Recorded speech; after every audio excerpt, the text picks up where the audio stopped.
Ունեցիք 4 տարի։ Լավ ձեզ։ Ձեզ էլ, բայց կպատասխանեք մեր հարցերին։ Եթե չունենայիք Փաշինյանի եւ իր թիմի աջակցությունը, այդպես էլ լռելու էիք։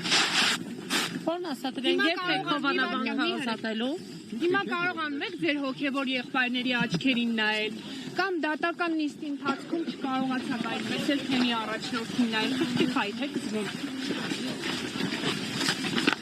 Պարոն Թախմազյան, ձեզ պարոն Ասատրյանն է համոզել մտնել այս պրոցեսի մեջ, թե դուք ձեր կամքով։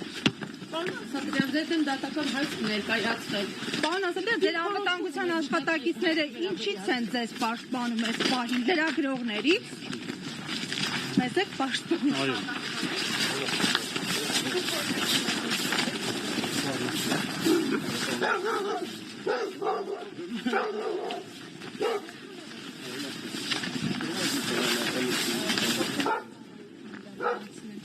Ջան, հարցազրույց չենք ուզում տալ։ Ի՞նչն է պատճառը, եթե դուք աշխարհ եք, ազնիվ եք, պատճառը բացատրում։ Դուք դատարանում խոսում եք ձեր հոգեվոր ծառայությունն իրականացնելու մասին, բայց դուք ինքներդ խոչընդոտում եք ձեր մյուս հոգեվոր եղբայրների աշխատանքը։ Թույլ չտալով մտնել եկեղեցի, մոտենալ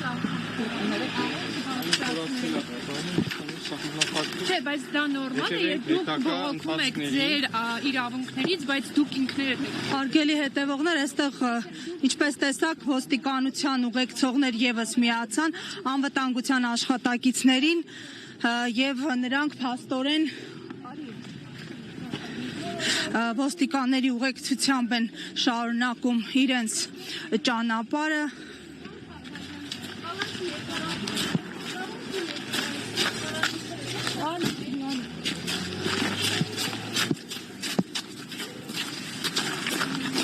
Ոստիկանները մինչև մեքենա ուղեկցեցին նախկին հոգևորականին